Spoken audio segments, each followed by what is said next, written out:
বিনা যুদ্ধে 1 ইঞ্চি জমি কাউকে ছাড়া যাবে না। জগাই মাথায় গদাই বিজেপি, সিপিএম, কংগ্রেস, এটা মাথায় রাখবেন। আর নির্দল, যার কোনো দল নেই তার নাম নির্দল, এটা মাথায় রাখবেন।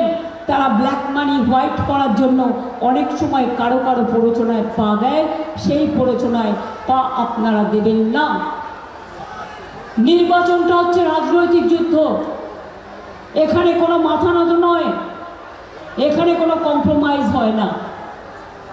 মানুষের সাথে কম্প্রোমাইজ হয় মানুষের উন্নয়নের জন্য, মানুষের কাছে মাথা নত হয় মানুষকে ভালো রাখার জন্য।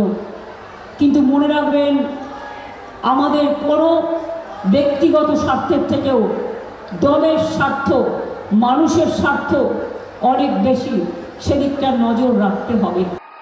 ये सभी उम्मीदवार, ये भी मोदी है। 70 साल में आपने लेफ्ट को मौका दिया, कांग्रेस को मौका दिया, टीएमसी को मौका दिया। अब एक मौका मोदी को दीजिए, एक मौका मोदी को। মোদিজি বলছেন উনি নাকি 294টা সিটের প্রার্থী। ঠিক আছে, তাহলে আপনি প্রধানমন্ত্রীত্বটা ছেড়ে দিন, দিয়ে বলুন ওই বাংলার মুখ্যমন্ত্রী হব, তাই আমাকে 294টা কেন্দ্রে ভোট দিন। কি করে বলেন আপনি?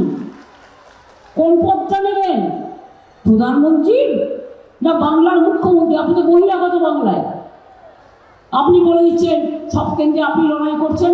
আগে দিল্লিটা সামলান, তারপরে বাংলার দিকে তাকান। বাংলার দিকে যদি কেউ 20 চক্ষু নিয়ে তাকায়, তার চোখ গেড়ে দেবে মানুষ।